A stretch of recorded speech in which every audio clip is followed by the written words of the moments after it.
ensemble jusqu'à midi dans Actu Web Passion et on reçoit nos invités. Il s'agit de Arlem et Armel et Sonia qui vont nous parler d'une maladie qu'on ne connaît pas trop. Alors, bonjour mesdames d'abord. Bonjour. Alors dites-moi un petit peu, on dit comment? Maladie de Lyme ou maladie de Lyme? De Lyme. De Lyme. Oui. Alors, première question toute bête, c'est quoi cette maladie? C'est quoi, ça se présente comment? Comment on attrape ça? Écoutez, c'est en gros, ouais. c'est une maladie, c'est l'histoire de très nombreuses personnes qui sont atteintes et en errance médicale. 68 350 malades, nouveaux malades, déclarés officiellement par le réseau Sentinelle en 2018. Vous imaginez, c'est loin d'une maladie rare, comme certains voudraient le faire croire. Tout à fait. Et c'est transmis par des tiques. La plupart du temps, ce sont des tiques. Enfin, à la base, ce sont des tiques qui peuvent contaminer d'autres animaux, c'est fréquent, oui. Qui elles-mêmes peuvent nous contaminer à notre tour. Les tiques nous contaminent également directement, mais on est des hôtes passagers, enfin pas ordinaires. Pour eux, pour les tiques, c'est plutôt les animaux. D'accord. Alors, l'être humain peut être contaminé directement ou c'est toujours par... Oui, absolument. Il y en a beaucoup. Lorsqu'on a un érythème migrant, par exemple, la grosse tache rouge autour, en cercle, oui. Autour d'une piqûre, ou d'une morsure, ça dépend des personnes, eh bien, traduit une maladie de Lyme et c'est très grave. C'est très très grave. Quoi qu'en disent certains, 3 semaines d'antibiotiques ne suffit pas. Je suis un exemple. J'ai eu beaucoup plus que 3 semaines d'antibiotiques et j'ai eu, grâce à cela, je pense, j'ai eu la chance de me relever, de marcher à nouveau. Je ne pouvais plus. Ni monter les escaliers, ni marcher, ni rien du tout. Mais cette maladie, elle a toujours existé ou elle est arrivée Alors, elle a toujours existé. Mais on ne savait pas avant, on savait pas la caractériser. Disons que on a retrouvé des tiques, Ricinus en particulier, sur des ossements anciens. Mais on ne s'en occupait pas trop. Il faut dire qu'il y en avait beaucoup moins que maintenant. Là, avec les changements de temps, beaucoup de chaleur, etc. Les gens qui voyagent peut-être. Des gens qui voyagent. Il y a beaucoup de choses qui font que ça s'est propagé. Disons que dans les années de 1974, il y a une ville aux États-Unis, la ville de Lyme, dans laquelle il y a eu des problèmes. Les Américains faisaient des recherches et ils ont laissé échapper des tiques d'une ville qui était juste à côté, oui. Et on a compris que ces malades étaient tous contaminés par les tiques. D'accord. Alors, mais les Américains ont tenu ça secret pendant très très très longtemps.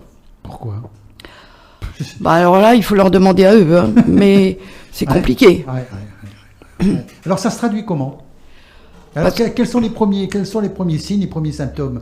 Parce que ça, je pense que ça peut être intéressant pour tout le monde de savoir comment ça se produit, qu'est-ce qu'il faut faire. Le problème de cette maladie, c'est qu'on ne sait pas forcément qu'on a été mordu par une tique. Les morsures de tiques, on ne les sent pas. Et parfois, on n'a pas d'érythème migrant. Ça, quand on a la chance d'avoir un érythème migrant, on peut traiter la maladie au départ, même si le traitement n'est pas suffisant. Par contre, quand on est mordu, on ne le sait pas, et peu à peu, des symptômes très différents apparaissent qui n'ont apparemment aucun lien commun. Brusquement, on se met à avoir des bronchites à répétition, des sinusites, oui. 6 mois après des allergies, des problèmes articulaires, des lumbagos qu'on n'a jamais eu dans la vie, des problèmes aux yeux, une perte de la vue, des acouphènes, mais vraiment intenses, perte de sommeil, parfois dépression. Donc on ne fait pas le lien avec une morsure de tique. Et c'est pour ça qu'on appelle la maladie, on l'appelle la grande imitatrice. Le docteur Horowitz des États-Unis l'appelle la grande imitatrice parce qu'elle ressemble à des tas de maladies. Elle mime les symptômes d'autres maladies. Le docteur Horowitz a fait ce qu'on appelle le questionnaire du docteur Horowitz, qu'on peut trouver sur Internet. Il y a environ 70 questions qui sont posées maintenant, et ça lui permet de comprendre déjà que ça peut être une personne qui est touchée. Sonia parlait des érythèmes migrants, environ 50% seulement des gens touchés ont un érythème migrant. Dis donc, voilà, donc, alors, que faire parce que là, vous venez de faire une énumération de certains symptômes. Est-ce que, par exemple, les personnes qui, d'un seul coup, attrapent des allergies et qui s'est cumulé avec d'autres maladies doivent se poser la question par exemple, un médecin traitant, un docteur, un médecin traitant, est-ce qu'ils sont formés pour... Non, pas du tout. Ah, d'accord. Toujours pas correctement. Mm-hmm. Non, toujours pas correctement. Et le collège des enseignants, d'ailleurs, refuse, c'est peut-être un grand mot, mais n'accepte pas d'enseigner la chronicité. La SPILF et les sociétés savantes pensent que la chronicité n'existe pas.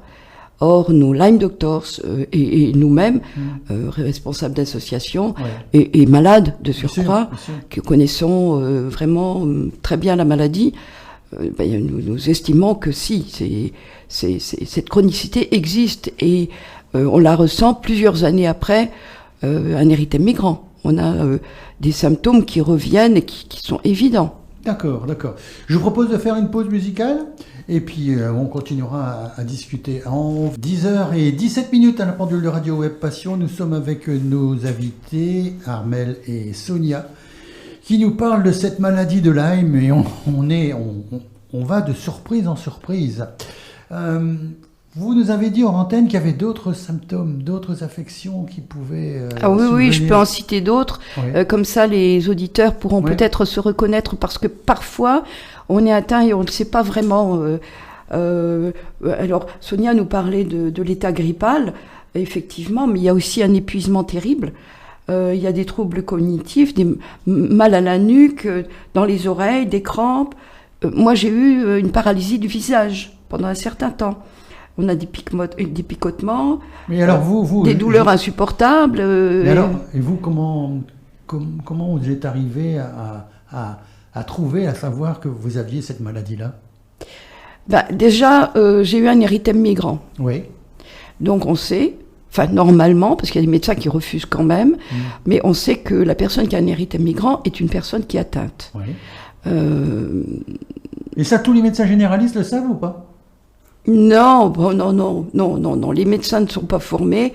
Vous savez, les médecins... Mais alors comment vous avez Je vais être très dur là, pendant l'émission, mais je vais me permettre de le dire, quitte à avoir des retours après. Les médecins sont, des personnes qui ne supportent pas qu'on ose les remettre en question. Là, il y a des problèmes entre l'ancienne génération et la nouvelle génération. D'accord. Et c'est très important d'écouter les malades. Les malades ont beaucoup de choses à dire aux médecins, mais déjà, à notre époque, en 10 minutes, on fait une consulte. C'est vite fait, c'est vite. Malheureusement, bâclé, c'est le mot juste. Or, un limé, il faut écouter son histoire, il faut écouter ses symptômes. Il y en a une tonne, j'aurais à vous dire. Mais alors comment ça s'est passé ? Vous avez été voir un médecin traitant ou pas ? Moi, je suis allée voir mon médecin traitant. Oui. Il m'a donné 15 jours... à l'époque, il m'a donné 15 jours d'antibiotiques et une pommade. Et il m'a dit, vous savez, les petites bêtes ne mangent pas les grosses, donc ça va aller. Ça a été de mal en pire, quand même. Oui.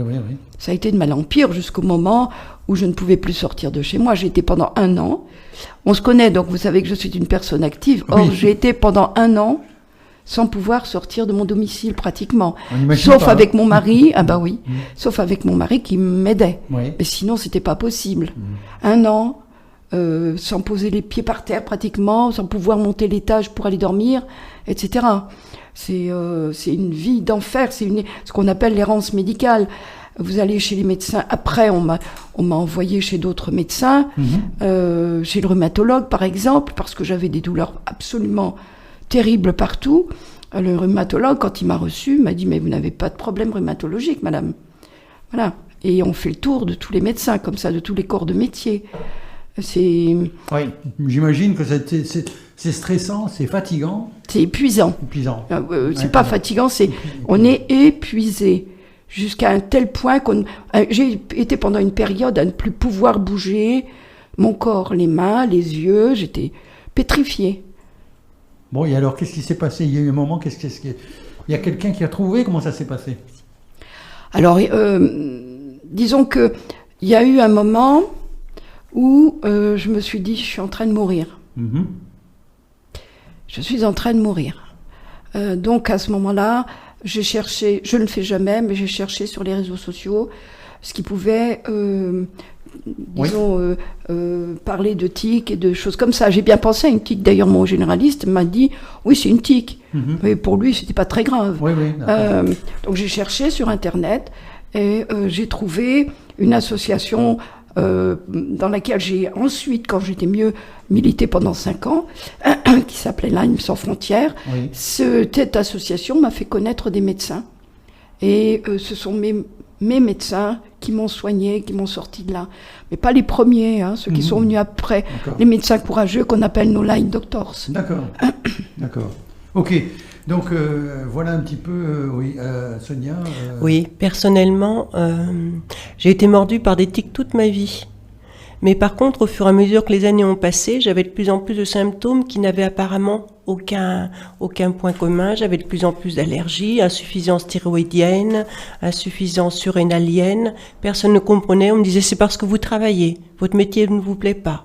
Alors j'ai changé de poste, j'ai changé de métier. Ça continuait. Donc on m'a dit, c'est dans votre tête. Je suis allée faire des thérapies, j'en ai fait des psychothérapies. Et puis ça n'allait toujours pas physiquement. Dans ma tête, j'avais des tas de projets, ça allait de mieux en mieux, mais par contre physiquement, ça suivait pas. Et puis en novembre 2016, je suis tombée beaucoup plus gravement malade après une morsure de tique, la dernière, j'espère. Et là, je me suis dit, il y a quelque chose qui va pas. Et en regardant les sites internet d'associations de malades, je me suis retrouvée avec tous les symptômes. Mais j'étais encore dans un espèce de déni, puisque mon généraliste me disait non, c'est pas ça.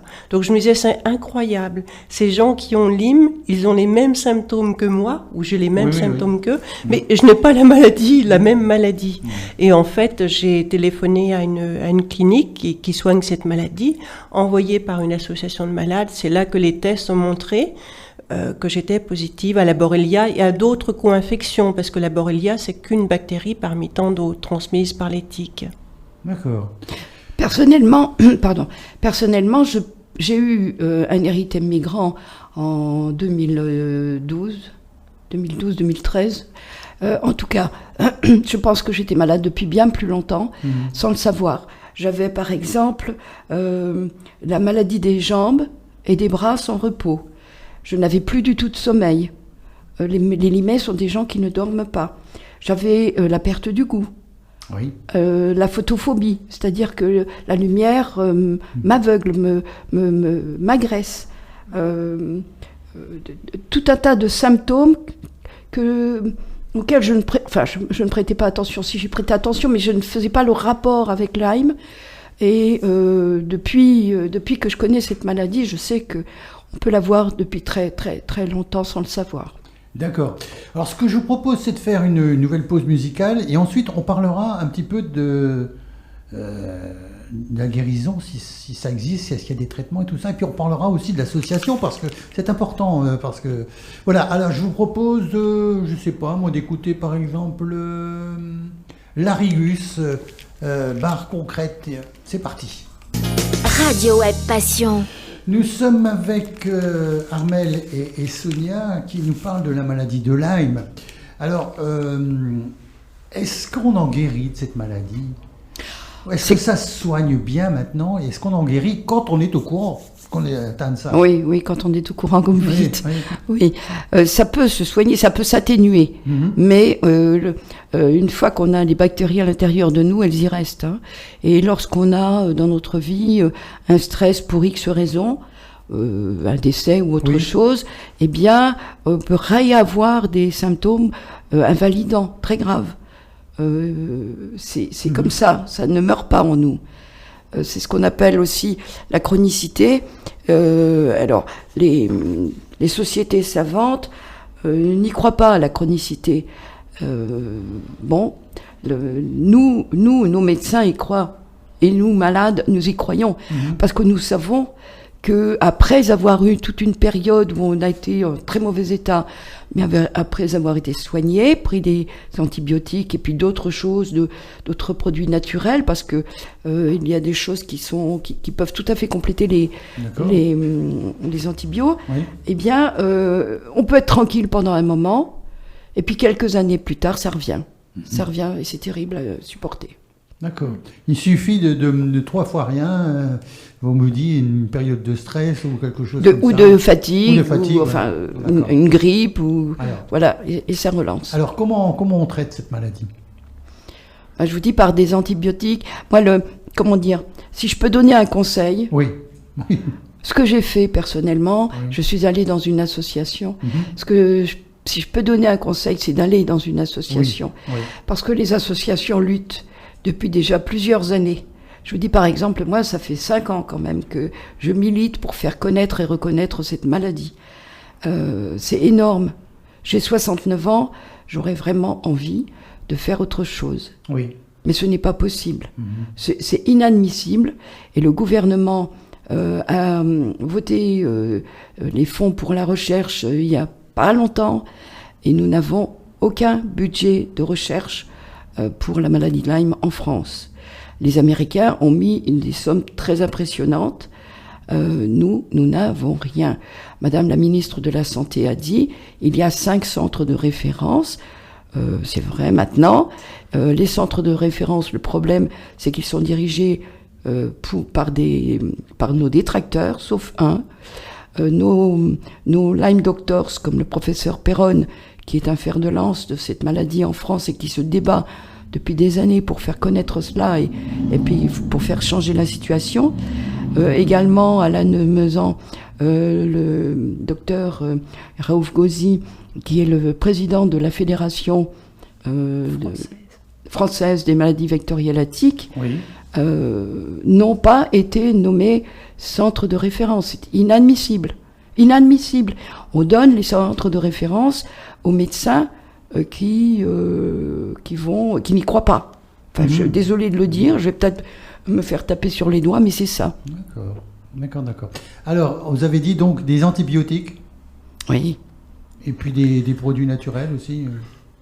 Plutôt des anti-infectieux, parce que les antibiotiques, c'est chimique, mais il peut y avoir des plantes. Il y a on nous donne beaucoup d'acides aminés, de vitamines, etc. Tout ce qui nous permet aussi de renforcer le terrain.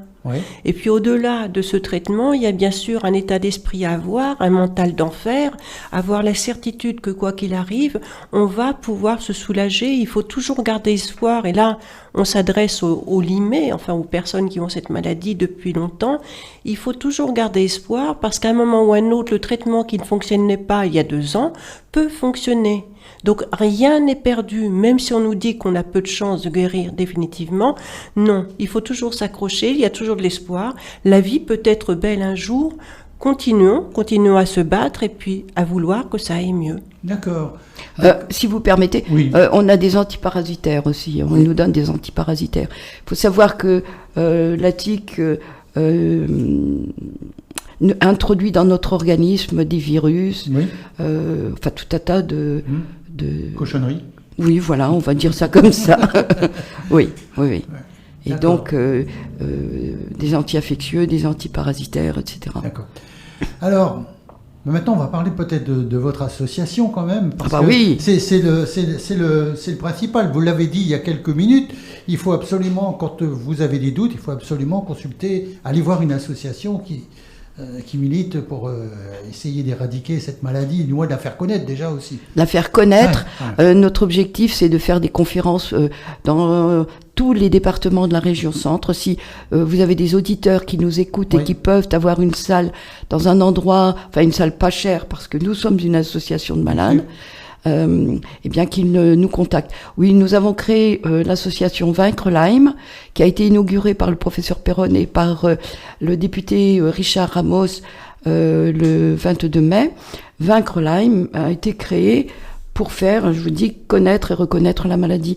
Reconnaître parce que malheureusement elle n'est pas reconnue, et nous malades, ça nous met en pétard quand même. Parce que moi, par exemple, qui suis présidente, très fréquemment, je dirais presque tous les jours, j'ai des malades au téléphone qui me racontent des choses terribles. Oui. Et c'est très difficile. Et il n'y a pas que les malades, il y a aussi les suicidés. On n'en parle pas. Oui. Il y a de nombreux suicidés et on n'en parle pas. Puis je pense aussi qu'il y a l'entourage aussi qui... L'entourage, imaginez, récemment, il y a eu une jeune femme qui est décédée, qui s'est suicidée, qui est décédée du coup. Oui. Son frère m'a appelé, c'était une toute jeune femme. Comment voulez-vous que la famille réagisse ? J'ai eu aussi au téléphone une famille, des parents d'un jeune homme, ça me rendait malade rien que de les entendre. Le jeune homme s'est jeté des falaises d'Étretat. Vous imaginez être parent et avoir un gosse qui se jette des falaises d'Étretat parce qu'il n'en peut plus de souffrir, parce qu'il n'en peut plus d'être malade et qu'il n'a pas de solution. Oui, j'imagine. J'imagine bien. Alors, votre association, elle s'appelle comment ? Vaincre Lyme. Tout simplement. Voilà. Nous avons des permanences à la Maison des Associations tous les premiers jeudis du mois, entre 16h30 et 19h. Nous avons une permanence téléphonique. Nous avons un site. Vous y trouverez les numéros de téléphone où on peut nous joindre. Les permanences ont lieu les mardis et les vendredis. Vous aurez les horaires et tout ça. Alors, on tape tout simplement sur Internet, sur la bande de recherche, Vaincre Lyme. vaincrelyme.com ou .fr. D'accord. Est-ce qu'il y a un numéro des gens qu'on peut donner de téléphone comme ça ? Le mien, si vous voulez, 06 76 14 97 93. Je suis Armelle, la présidente. Je peux vous donner mon mail aussi. Armelle, ARME2LE. Cayuela, CAYUELA, @orange.fr. On répétera et on mettra ça sur, puisque l'enregistrement de cette émission sera rediffusé sur le site Digipod, on mettra en même temps les coordonnées.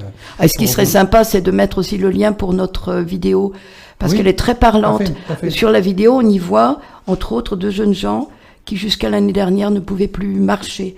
La jeune fille était en fauteuil. Elle a découvert un Lyme Doctors, professeur en neurologie cette année.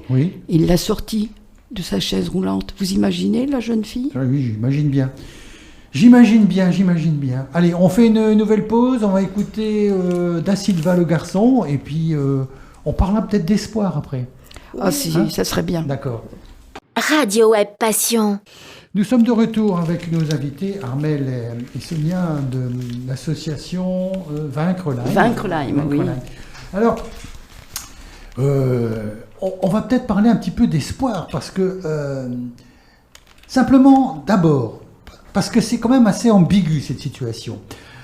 On pense que ce sont des maladies rares et des maladies orphelines, alors qu'on sait maintenant, du moins, certains milieux médicaux savent que c'est pas ça du tout. Bien sûr, même nos détracteurs le savent. Bon, alors il y a ça. Il y a aussi ce manque d'information, et vous êtes là aujourd'hui pour ça, et c'est très bien, de votre association, pour faire savoir à la population que cette maladie existe et comment elle se déclare, et voilà. Donc, ce qu'on peut dire, que au fur et à mesure des années qui passent, normalement, il devrait y avoir de plus en plus de monde dans la population lambda qui est au courant, et que peut-être que ça va avoir des répercussions sur le corps médical, du moins au niveau de la recherche, des choses comme ça. Alors, ce qui est intéressant quand même, c'est de rappeler le nombre de personnes qui sont affectées. Ah ben oui, 68 350 nouveaux malades en 2018. Les chiffres, en France, seulement en France, oui, vous avez raison. Ce sont les chiffres de 2018, mais tous les ans, ces chiffres augmentent.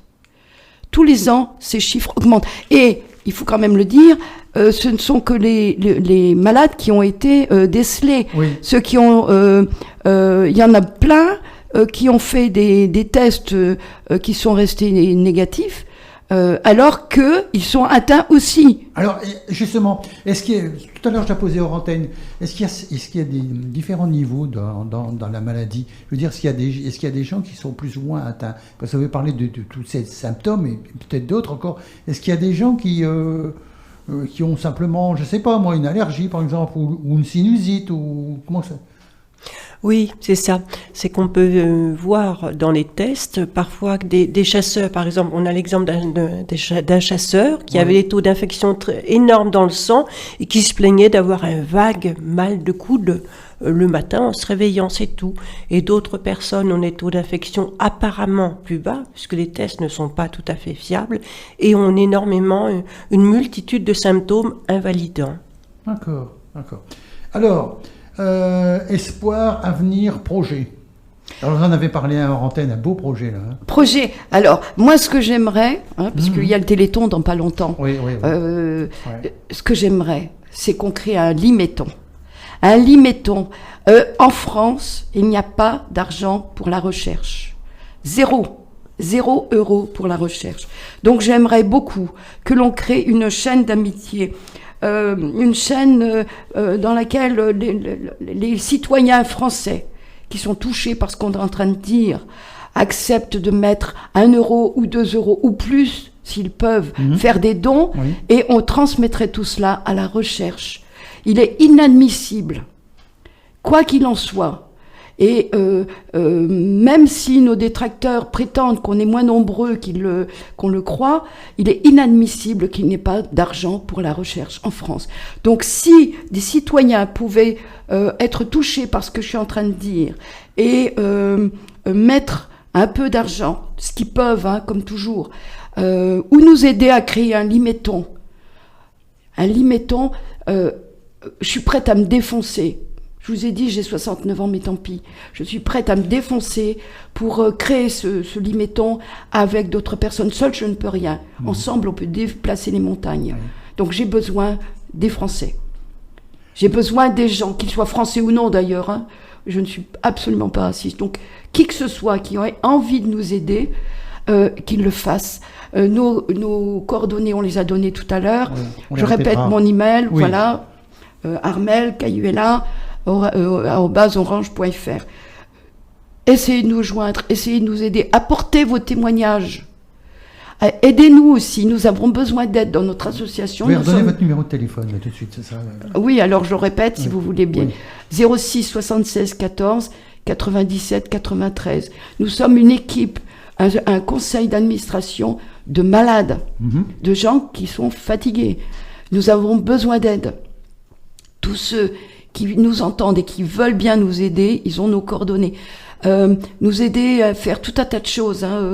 En tout cas, que ce soit des malades d'ailleurs, ou des familles, ou des amis. Il faut que tout le monde se défonce. Il faut que tout le monde s'y mette. Voilà, c'est capital. J'espère que j'ai fait passer le message. Et bientôt, on aura une deuxième ligne à disposition des malades ou même de l'entourage des malades pour répondre aux questions concernant éventuellement des adresses de docteurs qui acceptent de nous soigner, concernant de l'aide, simplement de l'écoute, parce que nous, on ne peut pas donner de conseils médicaux, bien sûr. On n'est pas praticien de santé, on n'a pas le droit et c'est normal. Vous avez beaucoup de personnes qui vous contactent actuellement? Oui, tous les énormément. Énormément. Tous les jours. Vous savez, la première conférence que j'ai organisée, c'était à Chessy, je suis cassienne. La salle Georges Sand était presque pleine. La première des choses que l'on fait lorsqu'on fait une conférence, c'est de demander aux gens présents de se lever s'ils sont malades. La moitié de la salle était debout. Nous sommes 8000 habitants, enfin un peu plus maintenant, à Chessy. La moitié de la salle était debout. Si vous permettez, une petite chose à rajouter. Tout à l'heure, j'ai prié les gens d'essayer de nous aider pour la recherche, mais nous avons aussi besoin d'adhésion. C'est capital parce que plus nous serons nombreux et plus nous serons forts. Bien sûr. Ça, ça a toujours été comme ça. Voilà. L'union fait la force, comme on dit. Mais face au gouvernement, nous pourrons dire, voilà, nous sommes tant. Maintenant, vous ne pouvez plus faire semblant de ne pas le savoir. D'accord. Alors, il est 10h48, on va faire une nouvelle pause. Alors, écoutez, moi, ça m'inspire beaucoup ce que vous dites, surtout les dernières phrases. Je ne sais pas ce qui se passe actuellement au niveau du climat social, mais il y a des choses qui sont en train de bouger. Et dans ma chronique coup de cœur, vous savez, ces vieilles chansons que je vais rechercher au fond de la valise, j'en ai trouvé une qui, à mon avis, est toujours d'actualité. Je vous la laisse écouter, vous allez la reconnaître tout de suite. Faire de la radio, c'est notre passion. Écoutez-nous sur le www.radio-webpassion.com, la web radio du Loiret. Je vous rappelle que nous sommes avec Armelle et Sonia de l'association Vaincre Lyme. On parle en antenne.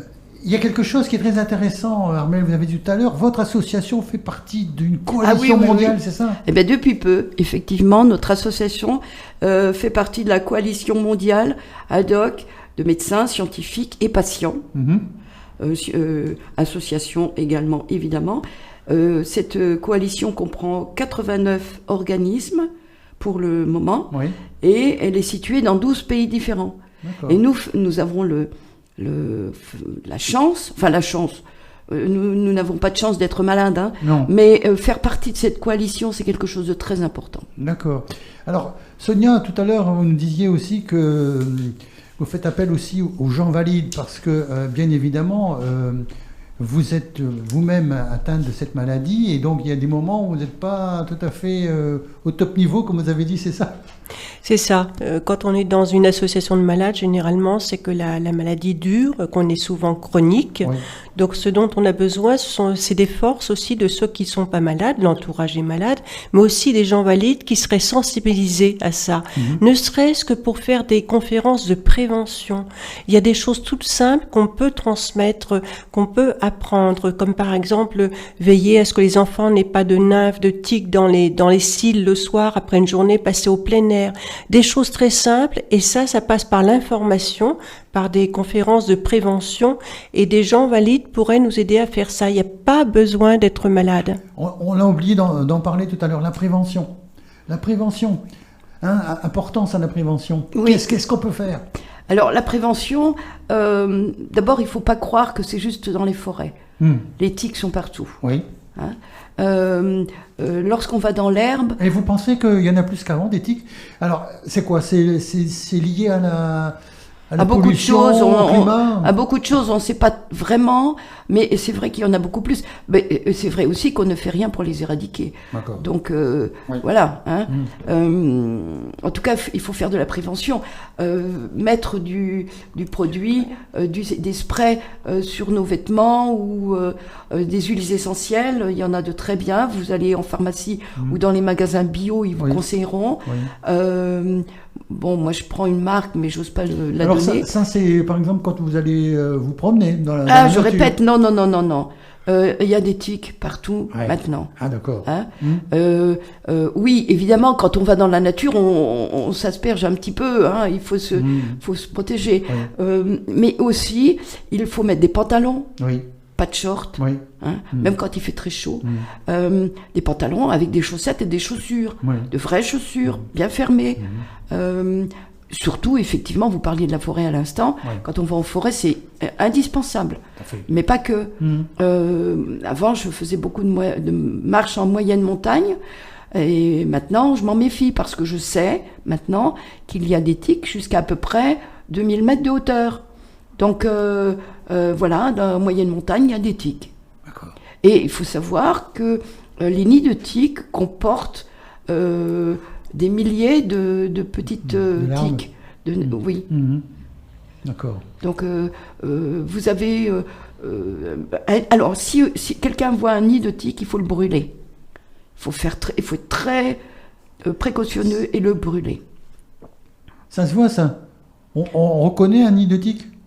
Oui, il faut chercher, je ne vous ai pas amené de photos, mais vous pourrez en mettre une, on en cherchera après. On reconnaît les nids de tiques, et eh bien, il peut y en avoir partout.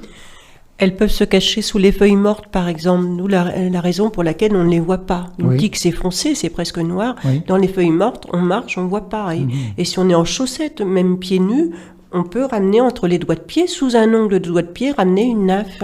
Et celle-ci peut être infectée, évidemment. D'accord. Mais même une tique, tant qu'elle n'est pas gorgée de sang, c'est petit. Oui. Un individu normal ne regardera pas à la loupe le sol quand il marche. D'accord. Alors, on va peut-être terminer cette émission. J'ai dit tout à l'heure, c'est comment dire, un moment d'espoir. Alors, on va reparler quand même de ce Lymeton. Oui, volontiers. Alors d'abord, je répète, si vous permettez, nous avons besoin d'adhésion. Oui. C'est capital. Oui. Nous devons arriver à être forts. En région centre, il y a des départements où on ne parle absolument pas de cette maladie. C'est inadmissible. Nous avons besoin d'adhésion. Et nous avons besoin aussi que nos auditeurs en parlent à leur tour, autour d'eux. Exactement. C'est comme ça que ça se fait une chaîne. Et aussi, si vous voulez bien, tout à l'heure, leur donner le lien de notre vidéo. Tout à fait, oui. Mais que les gens pourront transmettre à leur tour partout où ils le voudront. Tout à fait. C'est libre de droit, il n'y a pas de souci. Transmettez-la le plus possible. Et alors, le limeton, eh bien oui... c'est peut-être mon cheval de bataille. C'est pas si simple que ça. C'est même très compliqué. Mais si des auditeurs peuvent nous aider à créer ce limeton et à obtenir des fonds pour la recherche, c'est très important. Mille merci. D'accord, ok. Bon, moi je suis en train de regarder, je vois que j'ai des coordonnées sur les documents que vous m'aviez envoyés hier soir par mail, donc je vais pouvoir remettre ça sur le site Digipod. Ce que je vous propose aussi, c'est peut-être pas tout de suite, mais peut-être dans un an de revenir pour faire le point un petit peu de ce qui a progressé. Même avant, si vous voulez. D'accord, ok. Ben, merci en tout cas d'être venu aujourd'hui jusqu'ici. Merci à vous. Je vous souhaite un bon week-end. Et bon, je pense que ça va bouger. Je pense que c'est des choses, même moi, la maladie de Lyme, j'avais entendu parler, mais je n'étais pas au courant de tout ça. Vous savez, les Français ne sont pas au courant. La majorité des Français connaissent la maladie, ont entendu parler des tiques, mais ne savent pas la gravité de la situation. Ni ce que les malades deviennent, ni ce qu'il faudrait faire, etc. Moi, j'ai entendu beaucoup parler d'éthique pour les animaux, pour les chiens notamment. Oui, c'est les mêmes. Voilà. Mais ce que ça pouvait faire sur un être humain, je ne savais pas. Ouais. Donc, c'est très important de développer l'information et la communication. Et si les gens veulent nous joindre, surtout, qu'ils n'hésitent pas. D'accord. Merci beaucoup. Merci bon week-end à vous. Et bon week-end à tous. Voilà, et puis on continue en musique avec Au revoir, tiens, de Léonard, ça tombe bien. Voilà, merci.